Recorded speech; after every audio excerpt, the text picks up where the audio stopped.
जाण्यापूर्वी एक सांगतो की ज्यांची ज्यांची वेळ होईल त्यांनी घरी जायला हरकत नाही.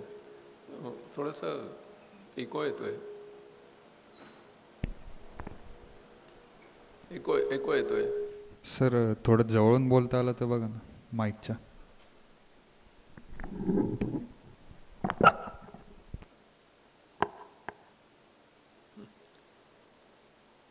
थोडं सुरुवात मी करताना लक्ष ठेवा.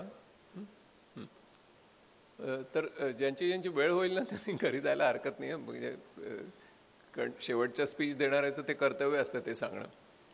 तर आणि मला स्वतःशी पण बराच वेळ बोलता येतं, त्याच्यामुळे तसं सभागृहात कोणी राहिलं नाही तरी मला काही प्रॉब्लेम नाही आहे. तर आणि विशेषतः आपल्या ज्या भगिनी आहेत त्यांना परगावून प्रवास करून आलेत, त्यांच्या दृष्टीने ही सूचना खूप महत्त्वाची आहे.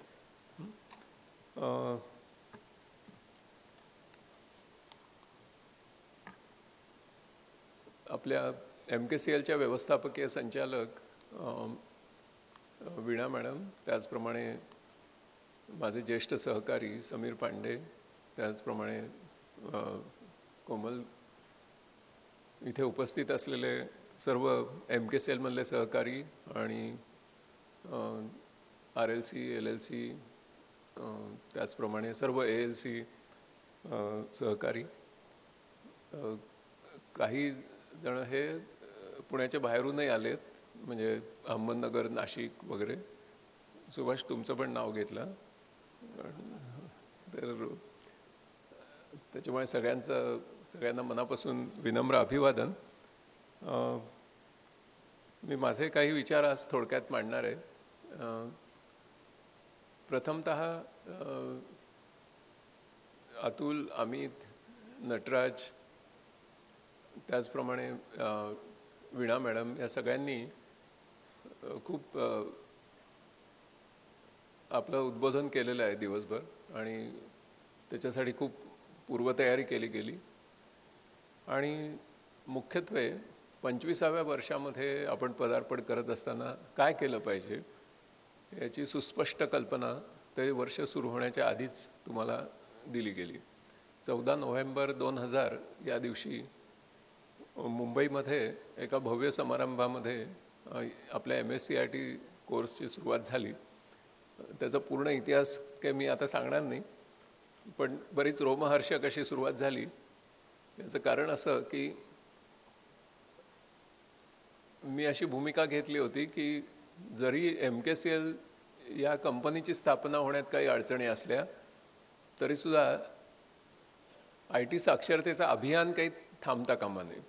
याच्यामुळे तुमच्या लक्षात आलं असेल की MKCLची स्थापना ही MSCIT कोर्स सुरू झाल्याच्या नंतर झाली. MKCLची स्थापना ही 20 ऑगस्ट 2001ला झाली, पण MSCIT कोर्सची सुरुवात मात्र 14 नोव्हेंबर 2000 या दिवशी झाली. आणि ती भूमिका अतिशय महत्त्वाची होती. याचं कारण MKCL ही एक अजब कंपनी आपण सांगत होतो की ज्याच्यामध्ये गव्हर्नमेंटचा सहभाग असेल, परंतु ती पूर्णपणे ज्याला आपण गव्हर्नमेंटचं नियंत्रण असेल अशी नाही, अशी कंपनी सांगत होतो. त्याच्यामुळे अर्थातच ती कंपनी सुरू करण्यामध्ये खूप अडचणी होत्या आणि म्हणून ही भूमिका मी घेतली. आणि त्यावेळचे जे मुख्यमंत्री, उपमुख्यमंत्री, नंतर जे सनदी अधिकारी होते त्या सगळ्यांनी ती मान्य केली आणि मग या संकल्पनेची सुरुवात झाली. आज 25व्या वर्षात पदार्पण करत असताना या संकल्पनेला ज्यांनी प्रत्यक्ष असं योगदान दिलं अशा 2 व्यक्तींची आठवण करणं महत्त्वाचं आहे.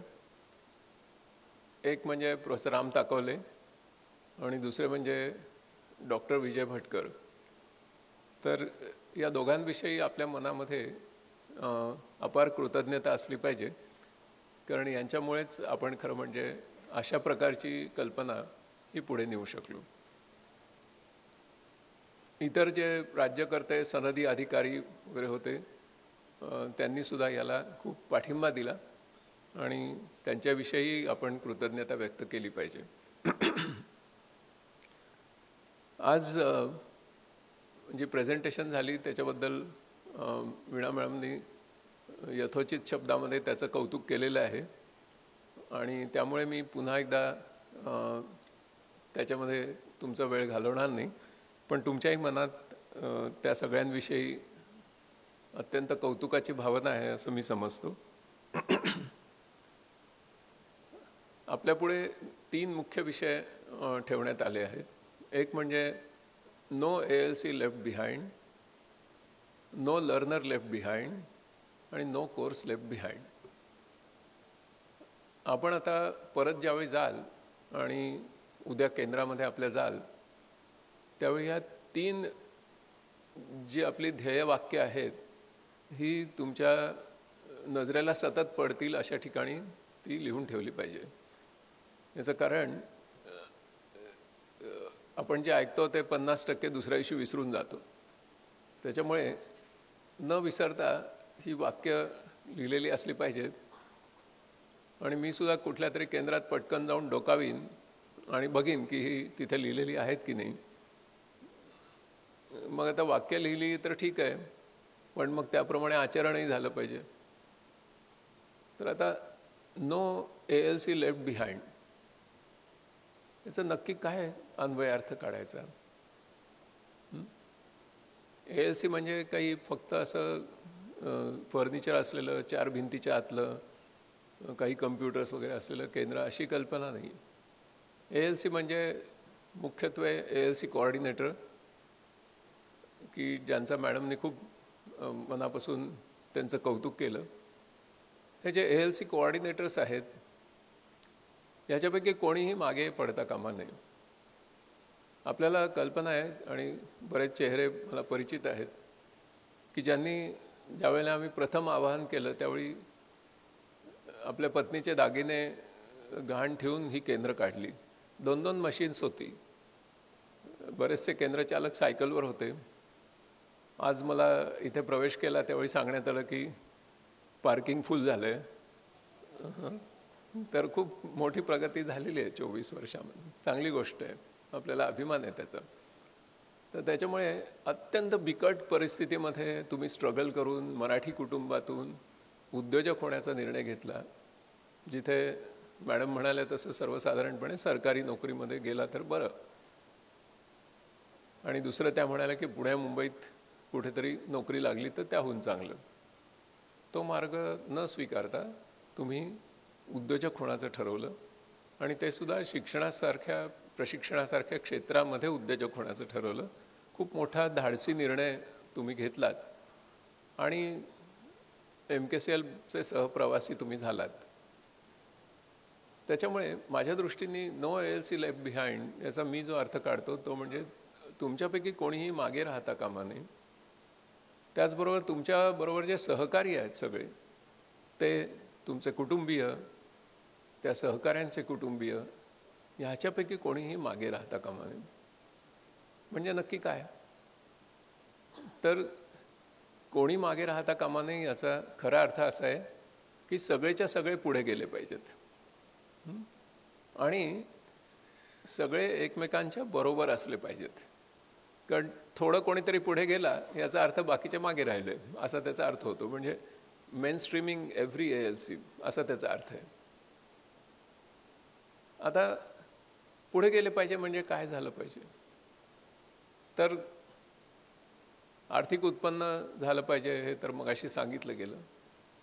पण आपल्यासमोर एक स्वप्न आहे की आपले ALC, त्यांचे कुटुंबीय, त्यांचे सहकारी, ही सगळी जी प्रत्येक ALC मध्ये जी टीम आहे त्यांना नित्य आणि निरतिशय असं सुख, आनंद आणि हर्ष प्राप्त झाला पाहिजे. दोन्ही शब्द महत्त्वाचे आहेत. नित्य म्हणजे आज आनंदी आहेत उद्या दुःखी झाले असं नाही होतं कामा. नित्य आणि निरतिशय सुख, आनंद आणि हर्ष झाला पाहिजे. म्हणजे काय झालं पाहिजे तर त्यांच्या ज्या भौतिक गरजा आहेत त्या भागल्या की सुखप्राप्ती होते. त्याच्यामुळे त्या भौतिक गरजा व्यवस्थित भागतील अशा पद्धतीने व्यवसायाची रचना झाली पाहिजे. ऐहिक गरजा या महत्त्वाच्या असतात, त्या परिपूर्ण झाल्याच पाहिजेत, पण त्याच्या पुढे त्यांच्या भावनिक गरजासुद्धा पूर्ण झाल्या पाहिजेत. भावनिकदृष्ट्या ते आनंदी असले पाहिजेत. आणि तिसरी गोष्ट म्हणजे त्यांना हर्ष झाला पाहिजे.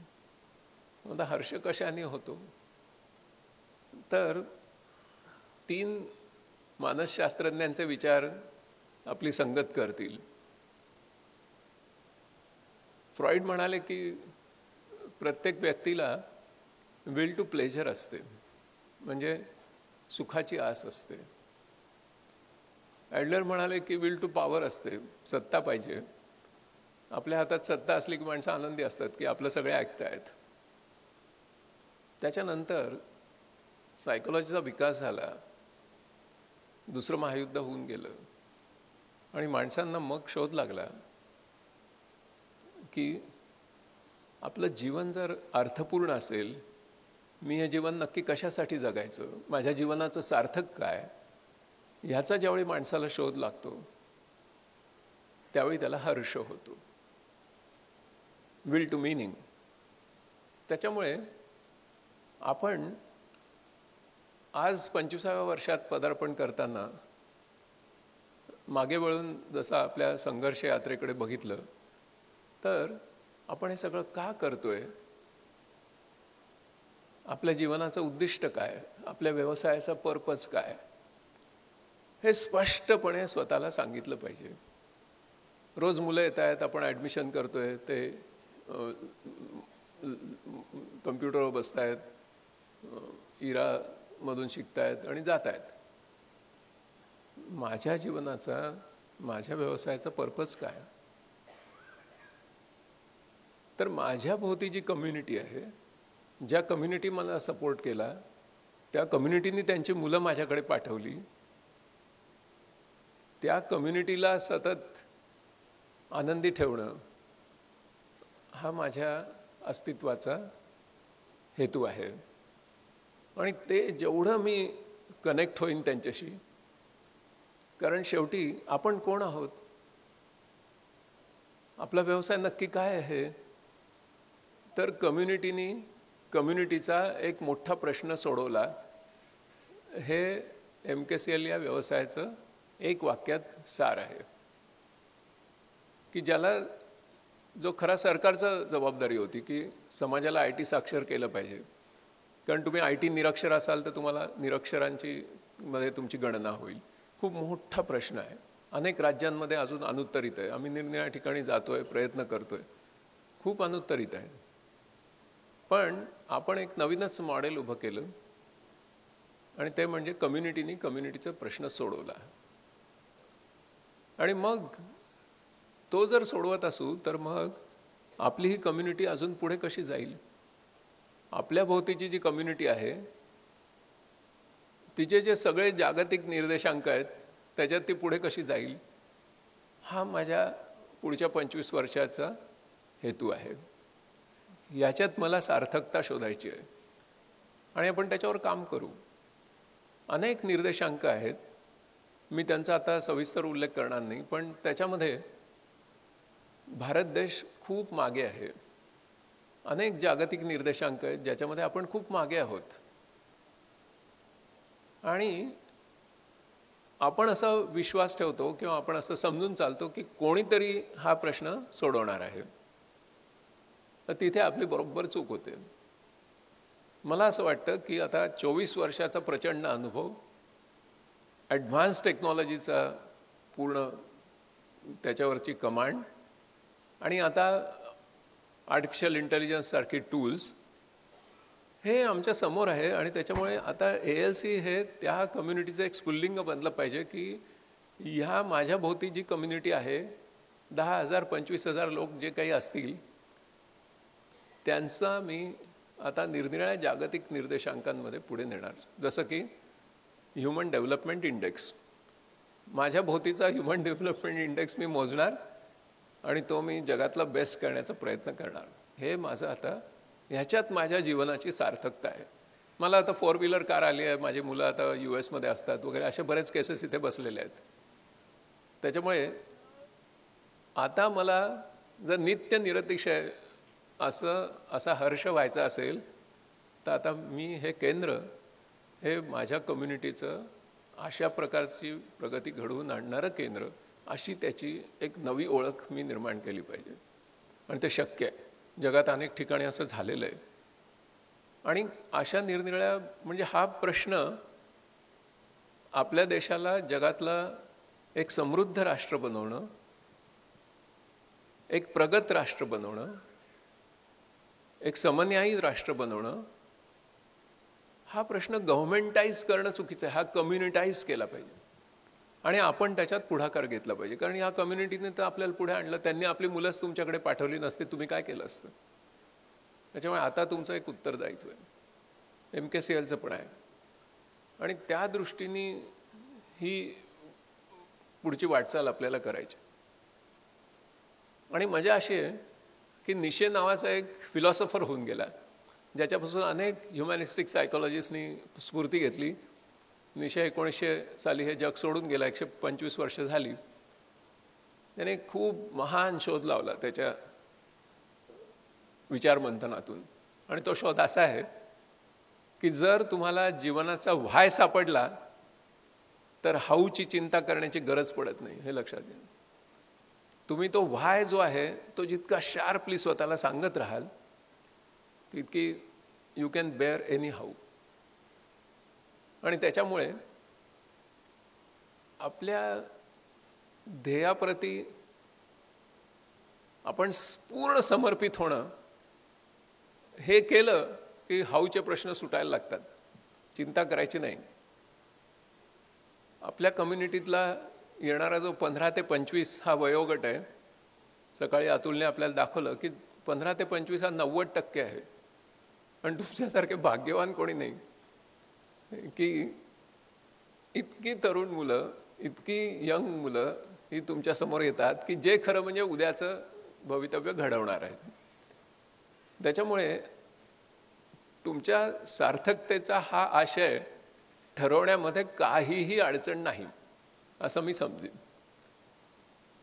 आणि MSCIT असो, क्लिक असो, सारथीचे प्रोग्रॅम्स असो, मॉम असो, ह्या सगळ्या गोष्टीनं ही साधनं आहेत आपली. पण आपलं साध्य जे आहे ते हे आहे. आणि मी तुम्हाला याच्याविषयी व्यवस्थित लिहून पण पाठवीन, कारण वेळेची मर्यादा आहे. आता याच्यामध्ये 3 महत्त्वाच्या गोष्टी आहेत की ज्यामुळे ही सार्थकता आपण प्रत्यक्षात आणू शकू. पहिली गोष्ट म्हणजे engage yourself in meaningful and significant work. म्हणजे सर्वात महत्त्वाचं काम काय आहे, फापट पसारा सोडून द्यायचा आणि या ध्येयाप्रती माझं सर्वात महत्त्वाचं काम काय आहे तिथे मी समर्पित व्हायचं.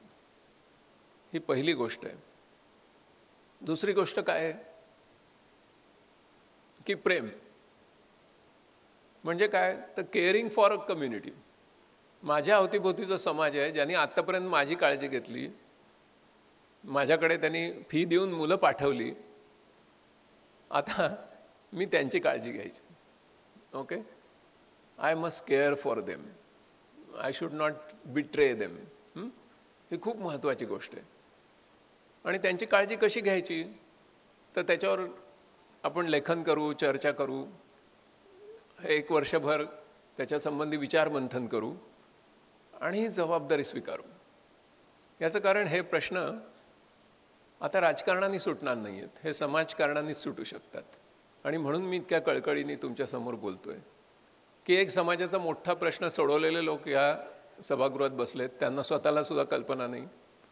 कस्तुरी मृगासारखे आहेत, त्यांना असं वाटतं की कुठून तरी दुरून सुगंध येतोय, खरा सुगंध त्यांच्यामध्येच आहे. आणि त्याच्यामुळे दुसरा जो मुद्दा आहे तो म्हणजे प्रेम, लव. हल्ली लाडका, लाडकी, लाडके असे बरेच शब्द ऐकू येतात. प्रचारात आहेत, पण लाड आणि प्रेम याच्यात मूलभूत फरक आहे. तुम्ही मुलांचे लाड वगैरे करता आणि काही जण त्यांना परीक्षेतही मदत करण्यापर्यंत लाड करतात. तर आता लाड थांबवायचे, प्रेम करायचं. म्हणजे काय तर आपल्याकडे येणाऱ्या प्रत्येक विद्यार्थ्याचं पोटेन्शियल काय आहे, beyond MSCIT, beyond click, that person is important, that young child is important. त्यांचं काय पोटेन्शियल आहे, आपण त्याचं विज्ञान अभ्यासू, त्याचं विज्ञान आपल्या मदतीला येईल की ह्याचं पोटेन्शियल काय आहे. ते पोटेन्शियल शोधून काढणं आणि ते पोटेन्शियल पूर्णपणे म्हणजे त्याची उपजत अंगभूत क्षमता काय आहे ती शोधून काढणं. त्याच्या अनेक वैज्ञानिक पद्धती आहेत, त्याचा उपयोग करू, नवीन विज्ञान पण शिकू आणि मग त्या पोटेन्शियलचं पूर्ण रिअलायझेशन व्हावं, ते प्रत्यक्षात त्याला आणता यावं. ह्याच्यासाठी आउट ऑफ द वे जाऊन प्रयत्न करणं म्हणजे प्रेम करणं. त्याच्यामुळे आता ह्या दिशेने आम्हाला स्वतःला शिकायचं आहे की नक्की आमच्याकडे येणारा प्रत्येक विद्यार्थी जो आहे तो काही रोबो नाही आहे की तो आला आणि मग त्याचे सावंत सर म्हणतात, वीणा मॅडम म्हणतात की 120 तासाचा कोर्स आहे, मग त्याचं एक रिडक्शनिझम करायचं, मग तो 100 तासाचा करायचा, मग असं म्हणायचं की आता 50च तास फक्त लॅपटॉप देऊया, बाकीचं घरी शिकू द्या. No, that's dilution, it will kill you. हे सेल्फ डिस्ट्रक्टिव्ह आहे. एका विशिष्ट यशाच्या पातळीवर सेल्फ डिस्ट्रक्शनच्या आयडियाज घर करतात आणि तिथेच सावधान व्हावं लागतं, तिथेच जागते राहो. तिथे गाफील राहिलात तर गेलात. त्याच्यामुळे प्रवाहाच्या विरुद्ध पोहावं लागतं. त्या मुलाचं पोटेन्शियल काय आहे, तो काही रोबो नाही आहे, तो आला त्या खुर्चीत बसला, काहीतरी लावलं गेला. No, is a infinite potential human being. केवढी संपत्ती आहे तुमची, अहो लोकांकडे कोणी जात नाही. अनेक मोठमोठे लोक कोणीतरी एक दिवशी भेटायला येईल, त्यांच्या बँकेत खूप पैसे आहेत, पण कोणीतरी एक दिवशी भेटायला येईल, प्रेमाने बोलेल अशी आस धरून असतात, कोणी जात नाही त्यांच्याकडे. You are very very lucky की every day hundreds of human beings with full of potential, yet hidden, yet unexplored, come to you. And like a scientist you can explore and म्हणजे शोध लावू शकता तुम्ही. केवढं भाग्य आहे तुमचं. त्याच्यामुळे ह्या गोष्टीकडे लक्ष देणं. आणि तिसरी गोष्ट म्हणजे कम्युनिटीचे प्रश्न सोडवताना नुसतं अत्यंत महत्त्वाचं काम करून होत नाही, त्या मुलांवर प्रेम करून होत नाही. प्रेम मी सांगितलं त्या अर्थाने. पण तिसरी एक गोष्ट लागते आणि ती म्हणजे बाकी प्रसंग येतात. आपल्याला समजा ह्युमन डेव्हलपमेंट इंडेक्स एकच इंडेक्स वाढवायचा आहे, इतर एखाद दुसऱ्या इंडेक्सविषयी मी नंतर बोलीन.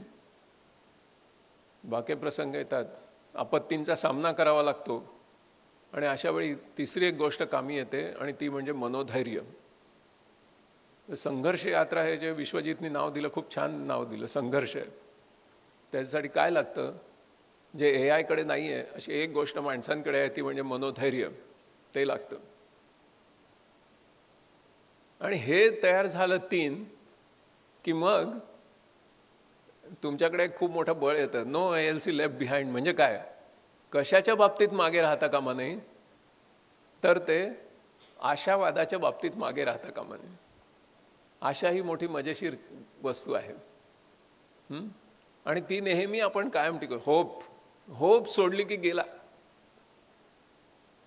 संस्कृत कवीने असं म्हटलंय की आशा नाम मनुष्याणाम क्वाचित आश्चर्य शृंखला ययाबद्धा प्रधावंती मुक्तास्तिष्ठन्ति पंगुवत. म्हणजे काय, तर आशा नावाची अशी एक अजब आशा नाम मनुष्याणाम क्वाचित आश्चर्य शृंखला, एक आश्चर्यकारक अशी साखळी आहे की ज्या साखळीने बांधून ठेवलेला धावत सुटतो आणि ज्या साखळीतून मुक्त झालेला पांगळ्यासारखा बसून राहतो. ओके, इतक्या आशेचा महिमा आहे. होप ही जी गोष्ट आहे याच्यावर अनेक सायकोलॉजिस्टनी काम केलंय. आणि इथून जाताना एक संकल्प करून जायचा की कम व्हॉट मे, मी आता कम्युनिटीचे प्रश्न सोडवणार आहे माझ्या प्रशिक्षणाच्या माध्यमातून सोडवणार आहे. पण ते करत असताना जे जे असे प्रसंग येतील त्यावेळी मी आशा सोडणार नाही. कारण काय, आशा ह्या गोष्टीबद्दल सायकोलॉजिस्टने जो विचार केला आहे तो फार उद्बोधक आहे. ते असं म्हणतात की आशा ही गोष्ट बाहेरून कोणीही हिरावून नेऊ शकत नाही, पण आशा ही गोष्ट तुम्ही स्वतःहून एक दिवशी सरेंडर करता. कारण तुमच्या मनामधून तुम्ही ती सोडून देता की आता काही नाही, this is the end of it. आणि तिथे मग आपल्या सर्वनाशाची सुरुवात होते. त्याच्यामुळे वर्क, लव्ह अँड करेज याच्या मागचं पेट्रोल काय, दॅट इज होप. आपला कुठलाही LLC होपच्या बाबतीत मागे पडतोय असं लक्षात आलं की सगळ्यांनी त्याच्याबरोबर जमायचं आणि त्याला बळ द्यायचं. मार्गारेट मीड नावाच्या एक प्रसिद्ध सांस्कृतिक मानववंशशास्त्रज्ञ होऊन गेला, कल्चरल एन्थ्रोपॉलॉजिस्ट. आणि एक अफाट शोध लावला आणि तुम्हाला आश्चर्य वाटेल त्या शोधाचं. काय शोध लावला? या बाई उत्खनन करायच्या जगात निरनिळ्या ठिकाणी जाऊन आणि मनुष्यांचे काही अवशेष सापडतात का, हाडं बिडं, कवट्या बिवट्या, ते शोधायच्या. एक दिवशी या बाईंना एक मजेशीर हाड सापडलं, माणसाच्या मांडीचं हाड. आणि कसं होतं ते, तर ते मांडीचं हाड फ्रॅक्चर झालेलं होतं आणि नंतर जुळवून आलेलं होतं. फ्रॅक्चर झालं होतं आणि जुळून आलं होतं. बस, काय प्रतिभा असेल या बाईंची. 78 साली त्या हे जग सोडून गेल्या. ह्या बाईंनी त्याच्यावरून सुतावरून स्वर्ग गाठला आणि काय सांगितलं की ही मानवी संस्कृतीची सुरुवात होती. का बरं असं? तर पशूंचे जे कळप असतात त्याच्यात एखादं पशुचं हाड मोडलं गेलं पायाचं, तर तो मागे लंगडतो आणि मग त्याचे भक्षक येऊन त्याला खाऊन टाकतात.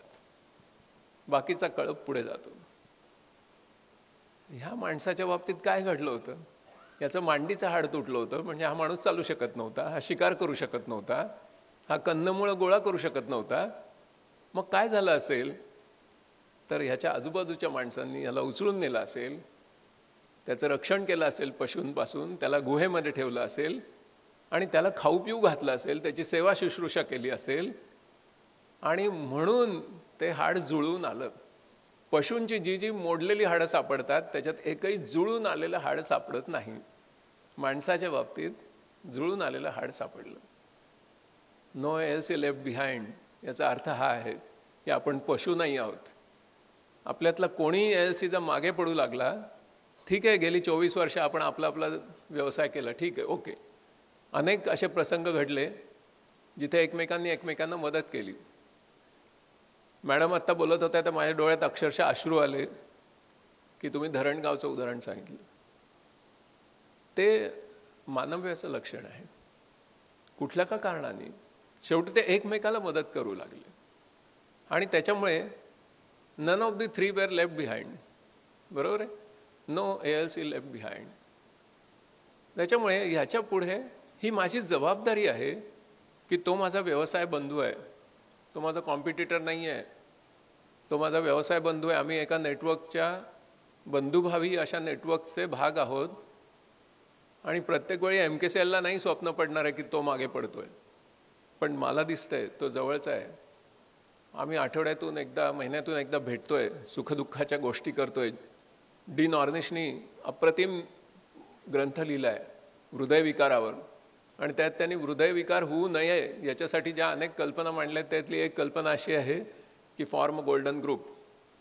म्हणजे काय, तर तुम्ही असा एक ग्रुप बनवा म्हणजे जवळपासचे LLC यांनी भेटायचं, त्या दिवशी सगळ्यांनी चहा वगैरे प्यायचा, वडापाव खायला हरकत नाही, पण आपल्या मनातलं सगळी सुखदुःख सांगायची एकमेकांना, व्हेरी ओपन. म्हणजे आपल्या मुलांचे काही प्रेम प्रकरण वगैरे चालू असतील, त्यात काही अडचणी असेल ते पण बोलायचं. कारण बऱ्याच जणांची मुलं आता त्या वयात आली आहेत. पूर्वी मी तुमच्या प्रेम प्रकरणांविषयी बोलत असे, 24 वर्ष होऊन गेली, ओके. तर त्याच्यामुळे एकमेकांशी शेअर करायचं आणि त्यातून जाणून घ्यायचं आणि एकमेकांना आधार द्यायचा. No ALC left behind. ह्या नो एएलसी लेफ्ट बिहाइंड याचे अनेक अर्थ आहेत. वेळेच्या अभावी थोडेसेच मी तुम्हाला सांगितले. पण आपण जर या दिशेने प्रवास केला तर नित्य निरतिशय हर्ष ही गोष्ट तुमच्या जवळ येईल. कारण तुम्हाला अनेक शोध लागतील. नवीन ज्ञान मिळाल्याने हर्ष होतो. ज्यावेळेला सुखाची कल्पना असते त्यावेळी मला काहीतरी मिळालं त्याच्याने मला सुख मिळतं.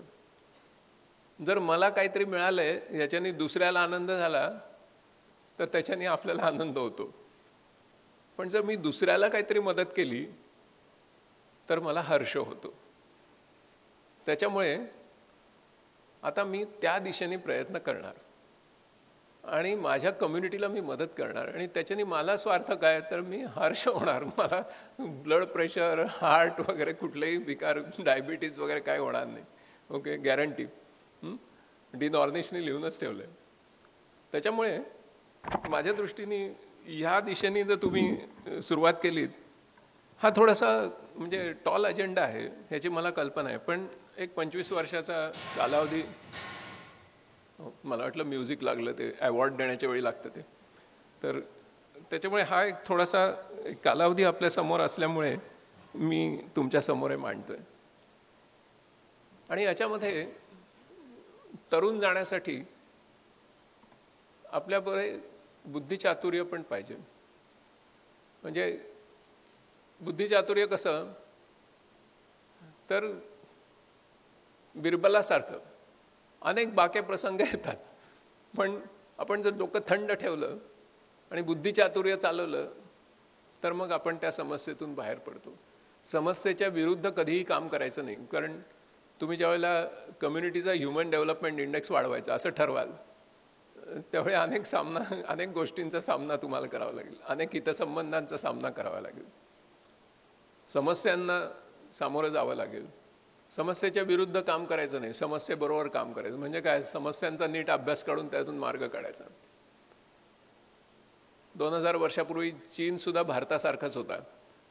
छोटी छोटी राज्य होती आणि ते एकमेकांमध्ये लढाई करायची. तांग प्रांतामध्ये असेच 2 सेनापती एकमेकांच्या विरुद्ध ठाकले. एका सेनापतीकडे दुसऱ्यापेक्षा 20 पट जास्त सैन्य होतं, भरपूर शस्त्रसाठा होता. आणि हा जो होता दुसरा छोटा, त्याच्याकडे किल्ला होता. तो किल्ल्यामध्ये लपून बसून आपलं संरक्षण करू शकत होता. किल्ल्याच्या भोवती मोठा किल्ला होता, मोठ्या किल्ल्याच्या भोवती खंदक होता, त्याच्यामुळे त्याची सेना दूर होती. आणि मग युद्ध सुरू झालं. त्याच्यामध्ये बाण मारू लागले एकमेकांना.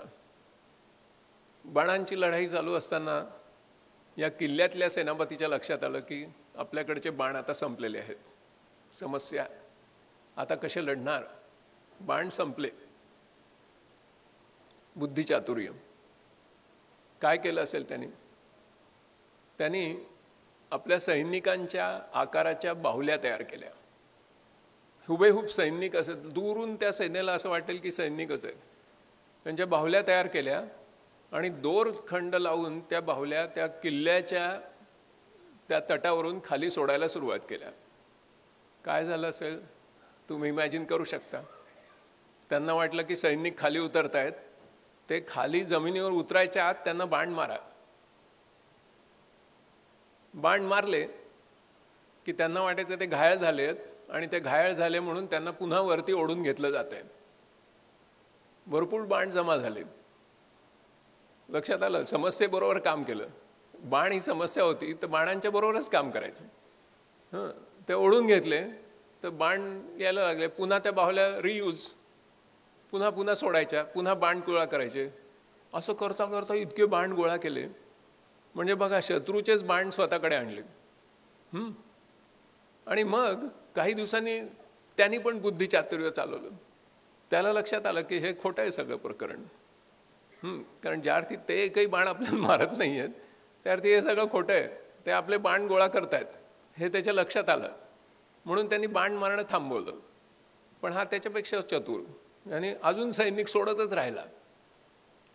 आणि त्यांना कळलं की आता हे सैनिक सोडतायत पण हे खोटे आहेत, त्याच्यामुळे बाण मारायचे नाही. त्याच्यामुळे त्यांना सैनिक सोडले असता सुद्धा बाण मारायचे नाही असं कंडिशनिंग ह्यांनी घडवून आणलं.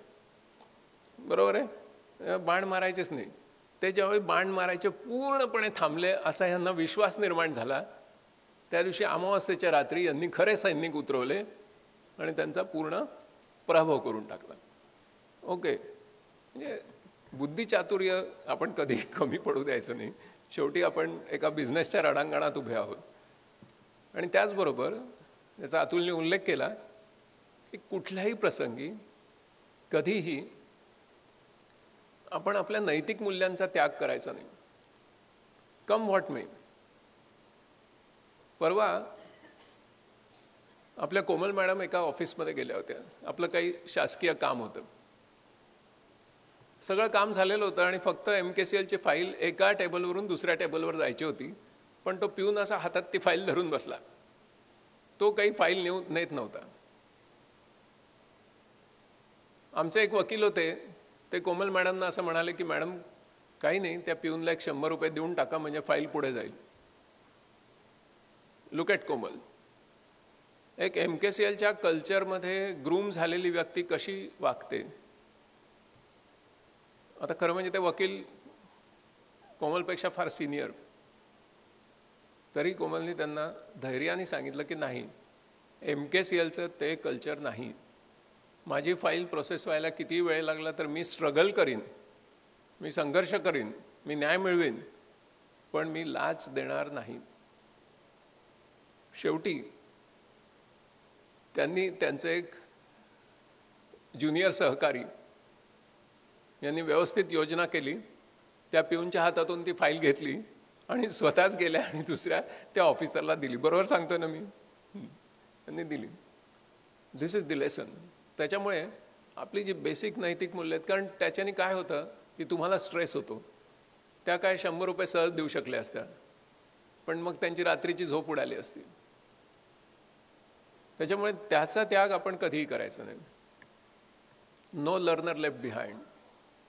नो लर्नर लेफ्ट बिहाइंड याच्यामध्ये आपण व्यावहारिक दृष्ट्या समजून घेऊया की आपल्याकडे नक्की कोण लर्नर येतात. ओके, इकॉनॉमिस्टनी 3 ग्रुप पाडलेले आहेत की rich, middle class and poor. MKCLच्या लर्नर्सचा अभ्यास तुम्ही केला तर तुमच्या एक लक्षात येईल आपल्याकडे कोण येतं ह्याच्यातलं. तर खूप मजेशीर नेटवर्क आहे आपलं. आपण काही प्रश्न सोडवू शकलोय, काही प्रश्न नाही सोडवले अजून. आपल्याकडे कोण येतं तर आपल्याकडे ना तर रिच येतात, ना तर मिडल क्लास येतात, ना तर पुअर येतात. तुम्ही म्हणाल तिन्ही येत नाही, मग येतं कोण?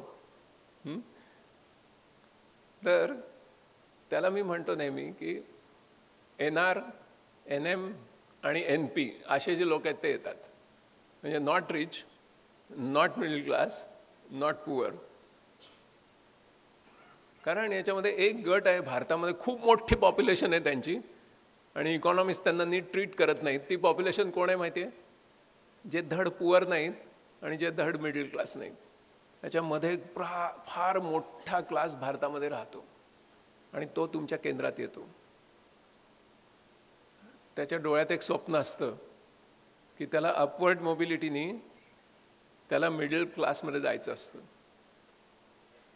आणि ह्याला जो पुअर आहे तो आपल्याकडे अजून येत नाही, म्हणून मी कम्युनिटीला पुढे नेण्याचं स्वप्न, ह्युमन डेव्हलपमेंट इंडेक्सचं स्वप्न तुमच्या पुढे मांडतोय. ज्या गावातली बाई 2 किंवा 3 कळशा डोक्यावर ठेवून 2 मैल पाणी आणायला जाते ना, तिची मुलं तुमच्याकडे येत नाहीत, लक्षात ठेवा. ओके, अपवादाने येत असतील तर अपवादाने तो नियम सिद्ध होतोय. ती येत नाहीत अजून आपल्याकडे. तो क्लास अजून आपण त्याच्या जवळ गेलेलो नाही. आपल्याला जायचंय आता पुढच्या 25 वर्षात. त्या कम्युनिटीला आपल्याला पुढे आणायचंय, तो येत नाही अजून आपल्याकडे. हा जो NR, NM, NP क्लास आहे ना, हा भारतामध्ये खूप मोठा आहे. हा तुमच्याकडे येतो. याला त्याच्या शिक्षण व्यवस्थेने न्याय दिलेला नाहीये, त्याला चांगलं शिक्षण दिलेलं नाहीये दुर्दैवाने. अत्यंत निकृष्ट असं शालेय शिक्षण दिलंय आणि हळूहळू उत्तरोत्तर अजून ते निकृष्ट होत चाललंय. मला परवाच आपल्या पालघर जिल्ह्यातल्या एका केंद्रचालिकेचा मेसेज आला की सर 150 प्रवेश केलेत पण 140 मुलं अशी आहेत ज्यांना कितीही कसंही शिकवलं तरी समजत नाही. याचं कारण काय आहे तर ती स्टंटेड आहेत,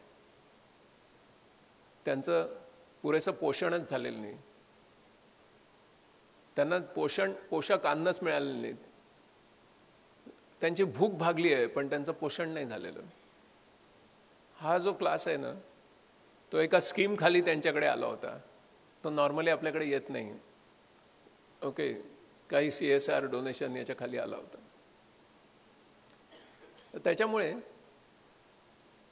ह्या क्लासला आपल्याला आणायचं आहे, त्याच्यासाठी खूप डोकं चालवावं लागेल. पण हा जो आपला विद्यार्थी आहे त्याला आपण काय देतो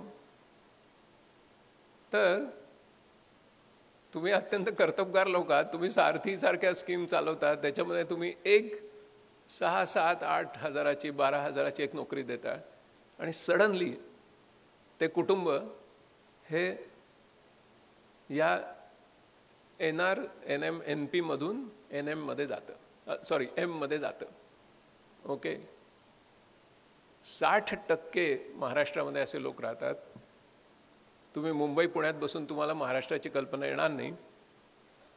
मुंबई पुणे जर बाजूला काढलं तर उर्वरित महाराष्ट्र हा बिहारपेक्षाही मागास आहे. सगळे आकडेवारी बोलतोय, सरकारी आकडेवारी सकट बोलतोय, हवेत बोलत नाहीये. उर्वरित महाराष्ट्रात असं आहे.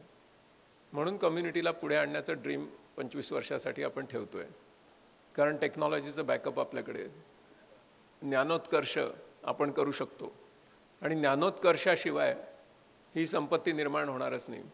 कारण हा जो क्लास आहे त्याला ना तर संसाधनं त्यांच्याकडे आहेत, ना तर संपत्ती आहे, ना तर सत्ता आहे, ना तर संधी आहे, चारही नाही आहेत. आणि तिथे आपण छोटी स्किल्स पण ॲडव्हान्स्ड ही प्रेमाने शिकवून त्या मुलांना सडनली एका प्रोडक्टिव्हिटीच्या झोनमध्ये नेऊ शकतो.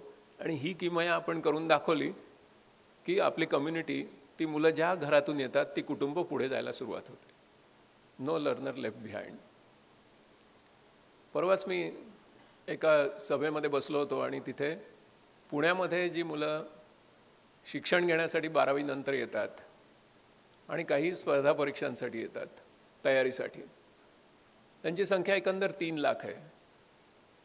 त्यांच्यामध्ये सॅम्पल सर्वे केले गेले. त्याच्यात असं लक्षात आलं की त्याच्यातली बहुसंख्य मुलं ही अर्धपोटी राहतात. माझ्या केंद्रात येणारा जो मुलगा आहे किंवा मुलगी आहे तिला मी एकदा तरी विचारलं पाहिजे की तुम्ही किती जण मिळून एकाच डब्यात जेवता. त्या सर्वेमध्ये त्या मुलांना विचारलं गेलं, तरुण मुलं आहेत सगळी, त्यांना विचारलं गेलं की तुमची मुख्य समस्या काय, मुख्य समस्या काय. आणि त्या सर्वेतून युनिफॉर्मली रिझल्ट आलेला आहे आणि तो धक्कादायक आहे. आपल्या शहरात रिझल्ट आहे, आपल्या अवतीभोवती आहेत ती मुलं, आपल्या केंद्रात पण येतात. 4 पैसे इकडचे तिकडे जमून येतात, तुमच्याकडे हप्त्यांनी फी भरू मागतात. तुम्ही काही जण कनवाळू आहात, तुम्ही त्यांना पास झाल्यानंतर 2 वर्षांनी पैसे आणून दे म्हणून सांगतात, ते आणून देतात. पण त्या मुलांची मुख्य समस्या काय आहे? त्या मुलांनी युनिफॉर्मली त्या सर्वेमध्ये असं सांगितलंय की आम्हाला भूक लागते, ही आमची समस्या आहे. बघा तुम्ही, त्याच्यामुळे ती ॲनिमिक आहेत. डॉक्टर मशेलकरांनी त्यांच्या आईच्या स्मरणार्थ एक ट्रस्ट काढला आहे. त्याच्यामध्ये अनेक इनोव्हेशन्स होतात. त्यापैकी एका इनोव्हेशनला त्यांनी Anjani Mashelkar award for inclusive innovation दिलं आहे. तर ती इझी चेक म्हणून एक साधी चेक टेस्ट काढले, prickless detection of anaemic condition and BMI. आपण ती करूया मॅडम, सगळ्या केंद्रांमध्ये करूया. आणि आपण हे शोधून काढू की आपल्याकडे येणारी मुलं, if no learner has to be left behind, तर तो ॲनिमिक असता कामा नये. तो लर्नर जर ॲनिमिक असेल तर त्याला तुम्ही फार काही प्रकाश पाडू शकत नाही.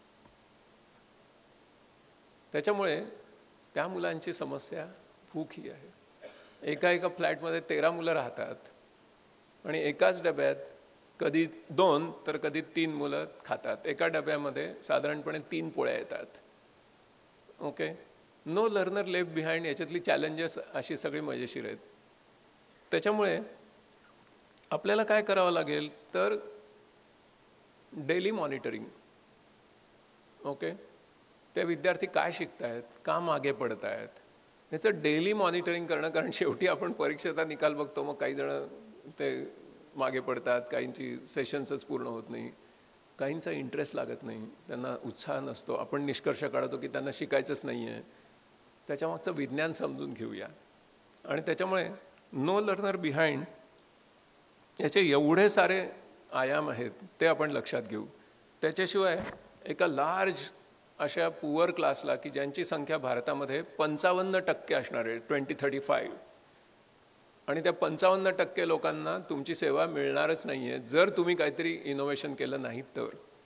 आणि त्याच्यामुळे ह्याच्यातली जी पुअर क्लासमधली कुटुंब आहेत ती एकेका मुलाला घेऊन पुढे आणणं आणि मग त्यांच्या धाकट्या भावांना शिकवणं, असा तो एक 25 वर्षाचा प्रवास आहे. आणि ते आव्हान आपण स्वीकारलं पाहिजे. त्याच्याविषयी बरंच चिंतन आपल्याला करावं लागेल. त्याच्यामुळे ह्या मुलांच्या बाबतीत एक सर्वात महत्त्वाची गोष्ट जी आपल्याला आता अमितनी दाखवली ती म्हणजे एक MKCL काय करते तर एज्युकेशनमधला एक गहन समस्या आपण सोडवतोय. काय समस्या आहे एज्युकेशनमध्ये? अनेक रिसर्चर्सनी काम केलं, त्याला 2 सिग्मा प्रॉब्लेम असं म्हणतात. 2 सिग्मा प्रॉब्लेम म्हणजे काय माहिती आहे का, की तो कधी सुटतो जर प्रत्येक विद्यार्थ्याला एक शिक्षक असेल तरच तो प्रश्न सुटतो. तरच मुलं मिनिंगफुली शिकतात. प्रत्येक विद्यार्थ्याला एक शिक्षक पाहिजे असं शिक्षणशास्त्र सांगतं. कारण प्रत्येक विद्यार्थी भिन्न आहे. त्याचा शिकण्याचा वेग, त्याची शिकण्याची स्टाईल, त्याच्या शिकण्याच्या बद्दलची त्याचं मोटिवेशन हे भिन्न भिन्न आहे. आणि त्याच्यामुळे त्याला एका विद्यार्थ्याला एक शिक्षक असेल तर मग तो त्याच्याशी जुळवून घेतो आणि त्याला पुढे पुढे नेतो आणि त्याला तो यशस्वी करतो. आता हा 2 सिग्मा प्रॉब्लेम कसा सोडवायचा हे आपल्या डोक्यात जुन्या काळापासून आहे. 24 वर्ष तोच तर प्रवास चाललाय. How to solve 2 sigma problem. या वर्षी उत्तर सापडलं. आणि ते कशामुळे सापडलं तर AI मुळे सापडलं. अमितनी जे इनोव्हेशन तुम्हाला दाखवलं, माझी तुमच्याकडून एक अपेक्षा होती माहिती आहे, की अक्षरशः तुम्ही नाचायला पाहिजे होतं त्यावेळी, नुसत्या टाळ्या नको होत्या. तुम्ही डान्स करायला पाहिजे होता या सभागृहामध्ये. इतकं ते फॅन्टॅस्टिक इनोव्हेशन. आणि ते काय आहे तर AIच्या साह्याने प्रत्येक असाइनमेंट आता चेक होते. ओके, म्हणजे it's a personalise tutor for every student. No student left behind. हे आपण का म्हणू शकतो यावर्षी, गेल्या वर्षीपर्यंत का नव्हतं म्हणत? कारण प्रत्येक विद्यार्थ्याची जिथे जिथे चूक होते तिथे त्याला मदत करणारा असा एक मदतनीस आपल्याकडे नव्हता. AIने तो आपल्याला दिला. ओके, त्याच्यामुळे आता काय होतंय, त्या मुलाला 2 स्किल प्राप्त होत आहेत. एक म्हणजे तुम्हाला जे त्याला शिकवायचे ते स्किल, आणि माझी हरकत नाही घरी जाऊन डान्स करा किंवा ते तुमच्या ALCच्या स्टाफला दाखवल्यानंतर सगळ्यांनी डान्स करा. आणि तुम्हाला जर डान्स येत नसेल तर तुमचे फक्त फोटो द्या आणि AI तुम्ही डान्स करताय असं दिसेल. नाशिकच्या मीटिंगमध्ये सगळ्यांचं करमणूक करण्यासाठी सुभाष पाटील आणि मकरंद हे डान्स करतानाचे व्हिडिओज रिलीज झाले. त्यांनी स्वतः डान्स केलाच नव्हता. त्याचं कारण असं की आता प्रत्येक मुलाला एक पर्सनलाइज ट्युटर मिळालाय. काय कमाल आहे बघा. म्हणजे अमित आणि त्यांची सगळी टीम आणि कितीतरी MKCL मध्ये तंत्रज्ञ, सगळ्यांची नावं मी घेत नाही, दीप्ती आहे, कितीतरी लोक आहेत, सगळे श्रद्धा, मोहसिन, खूप लोक आहेत, सगळ्यांची नावं मी घेत नाही.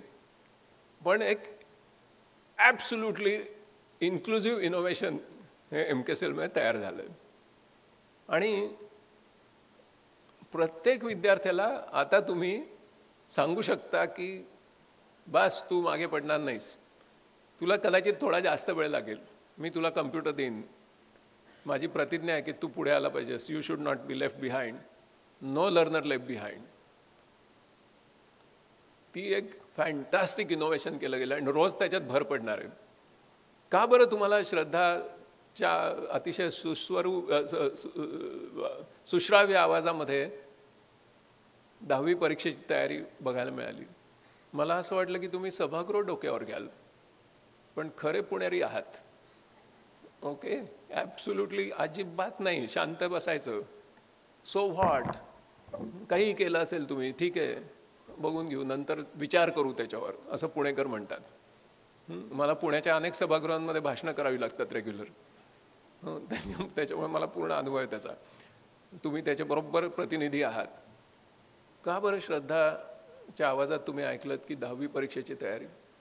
गरीबात गरीब कुटुंबातला मुलगा आता या पद्धतीने तुमच्या केंद्रावर आल्यानंतर त्याला तुम्ही 100% आत्मविश्वास देऊ शकाल की you will not be left behind. तुला 10वीला कमी मार्क मिळणार नाही, तुला कळतंय, पण तुला पेपर कसा लिहायचा ते माहिती नाही. आता AI तुला मदत करणार आहे. इथे आपल्यामध्ये विकास बसलेत. विकास कुठे बसलेत? हां, आणि पवन कुठे आहेत?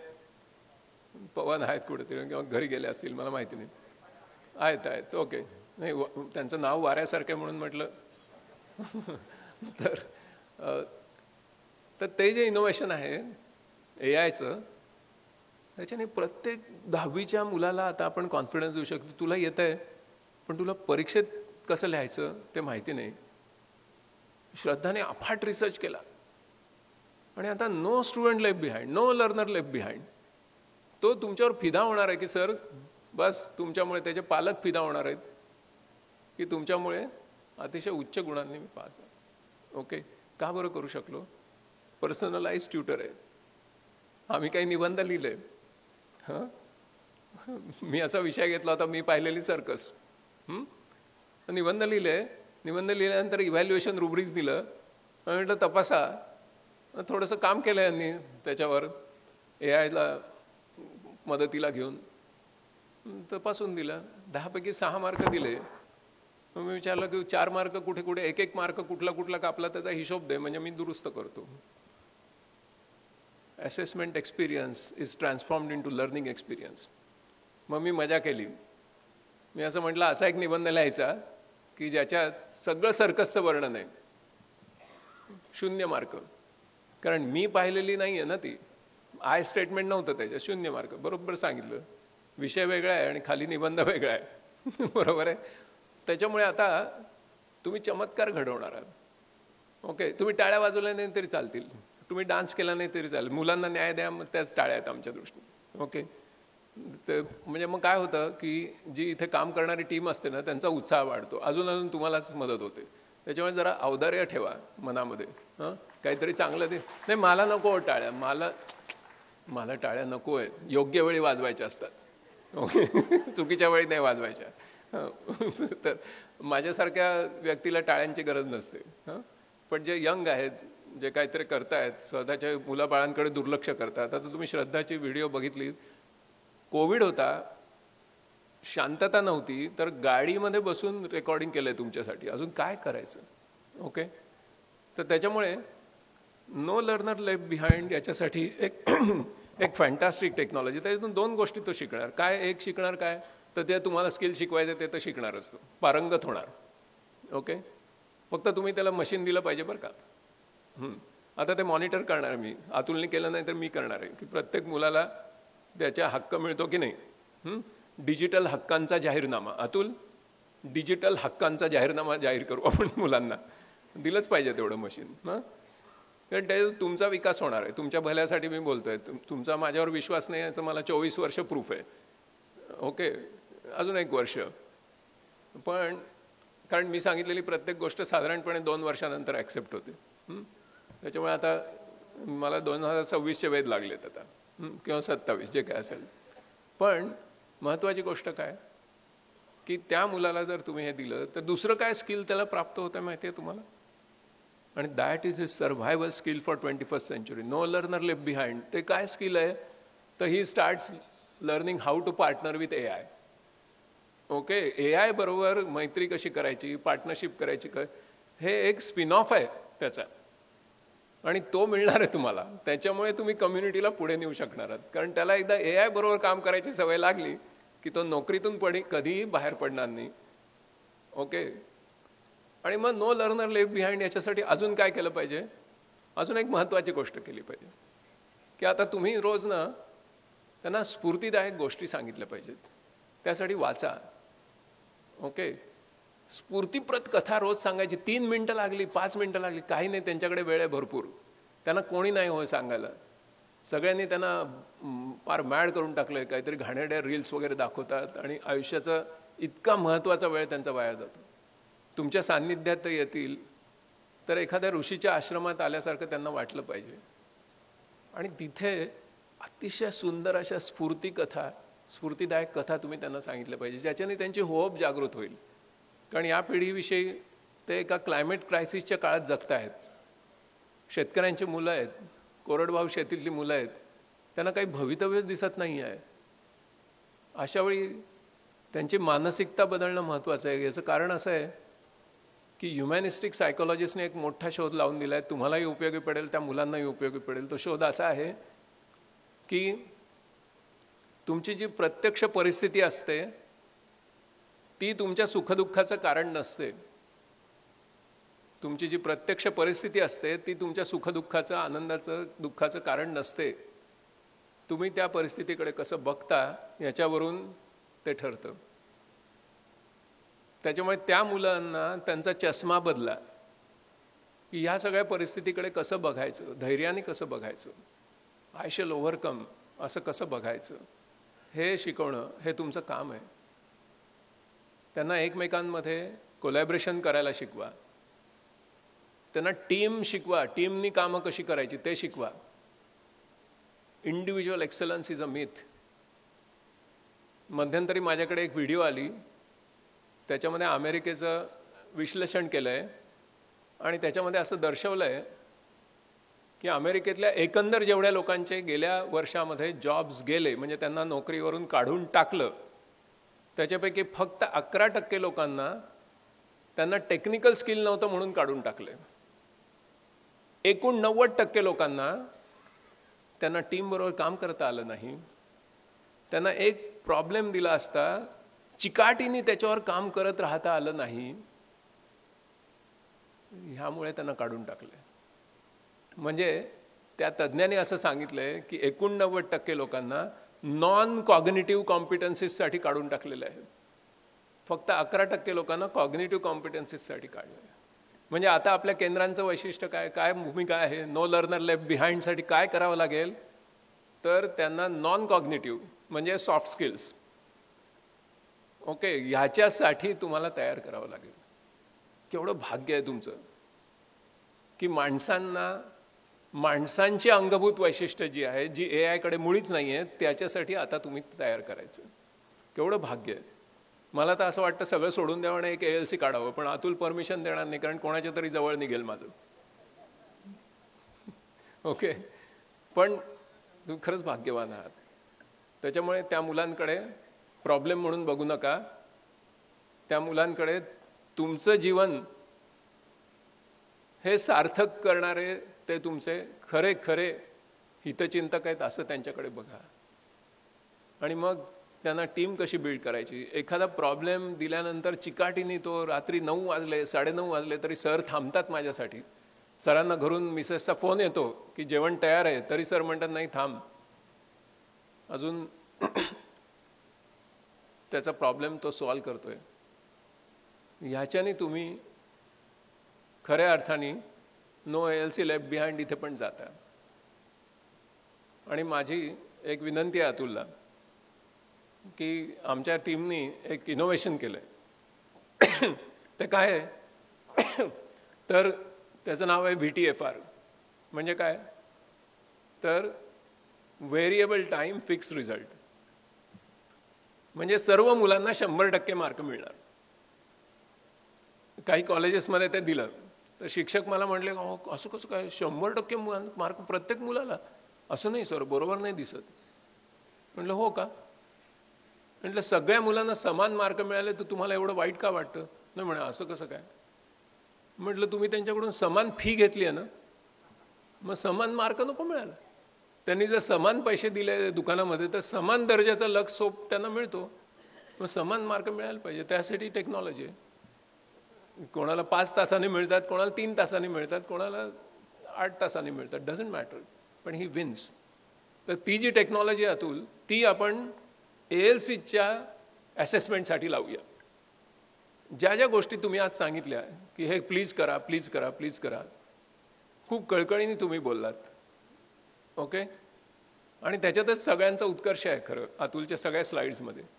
तर ते खरंच करतायत की नाही? ओके. हे VTFRनी करायचं. आणि त्याच्यात कसं होतं की तुम्हाला एखादा प्रश्न कळला नाही, समजा अडला, एखादं ALCचं हे काम आहे आणि हे कसं करतात असं तुम्हाला विचारलं समजा. मी आता प्रत्यक्ष काम सांगत नाही, नाही तर वाईट वाटेल. हे कसं करतात हे कळलं नाही तर हरकत नाही, तिथे लगेच ते व्हिडिओ प्ले होते, तिथे शिकता येतं की हां हे काम असं असं करतात. असं करून नो ALC लेफ्ट बिहाइंड. सगळ्यांना सगळं माहिती होणार आणि सगळे सगळं करणार आणि no ALC left behind.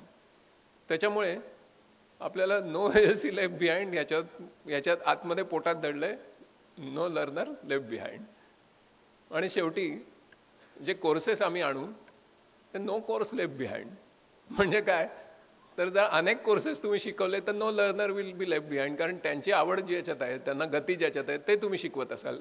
National education policy खऱ्या अर्थाने कोण इम्प्लिमेंट करेल तर MKCL नेटवर्क करेल. कॉलेजेस करतील की नाही मला माहिती नाही, प्रयत्न चालू आहेत.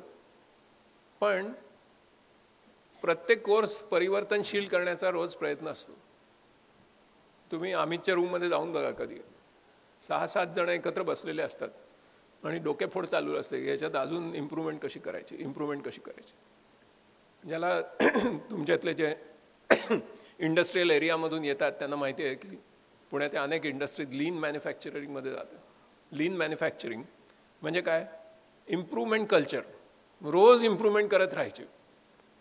तर सगळे कोर्सेस जर परिवर्तनशील झाले, सगळे कोर्सेस जर AI पॉवर्ड झाले आणि प्रत्येक मुलाला जर पर्सनलाइज ट्युटर ते देत राहिले, त्याला हँडहोल्डिंग करत राहिले आणि तुम्ही त्याचा उत्साह वाढवत राहिलात, ज्याचा मॅडमने मगाशी उल्लेख केला, त्याचं कुतूहल जागृत करत राहिलात, त्याला मी आहे ना, तू काय काळजी करतोस.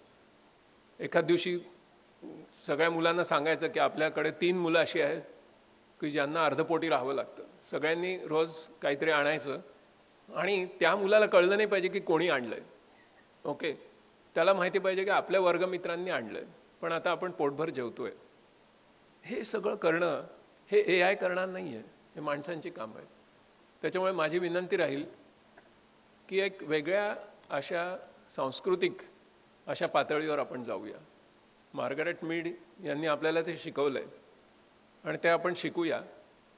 आणि आपल्याकडचं कुठलंही केंद्र मागे राहणार नाही, आपला कुठलाही कोर्स विद्यार्थ्यांमध्ये पसरला नाही असं राहणार नाही. आपलं भाग्य आहे ना की आपल्याकडे MKCL सारखी एक कंटेंट फॅक्टरी आहे, 100 कोर्सेस आहेत, 200 कोर्सेस आहेत. काय कमाल करता येईल. इंडस्ट्री म्हणेल की नाही फक्त MKCL मध्येच जा. आता अमेरिकेमध्ये पण ते कल्चर सुरू झालंय, भारतात पण येईल आणि मग तुमचं भाग्य प्रचंड लखलखाट होणार आहे तुमच्या बिझनेसमध्ये. मी खोट्या आशा दाखवत नाही कधी. अमेरिकन युनिव्हर्सिटीजमध्ये अमेरिकेतली फार मुलं कमी प्रवेश घेत आहेत. का तर ते सगळे इंटरनॅशनल सर्टिफिकेशन्स करतायत. त्याच्यामुळे आता आपण त्या दर्जाची इंटरनॅशनल सर्टिफिकेशन्स कसोशीनी असोशीनी खूप मेहनत करून शिकवतो. ही आपली प्रतिमा आता विकसित करायची. कमीत कमी कम्प्युटर देऊन मुलांना हाकलून द्यायचं, परीक्षेत मदत करतो म्हणून सांगेल, all that nonsense has to go. 4 प्रवेश कमी झाले तरी मला चालतील, काही बिघडत नाही, पण प्रत्येक नाणं खणखणीत वाजलं पाहिजे. No learner left behind. त्यांना काय इंडस्ट्री झक मारत येईल त्यांच्याकडे, कुठे काही जात नाही कोणी, इतके जॉब्स आहेत. पण आपण त्याच्यासाठी त्या मुलांना तसं विकसित करतो का, याच्यासाठी आपल्याला प्रयत्न करावे लागतील. त्याच्यामुळे no ALC left behind, no learner left behind आणि नो कोर्स लेफ्ट बिहाइंड हे सगळं एकच आहे. हे फक्त सोयीसाठी वेगळे काढून दाखवले होते. तुम्ही सगळ्यांनी खूप चिकाटीने माझे विचार खूप वेळ ऐकून घेतलेत, त्याबद्दल तुमच्या उदार अंतःकरणाबद्दल मी तुमचे आभार मानतो.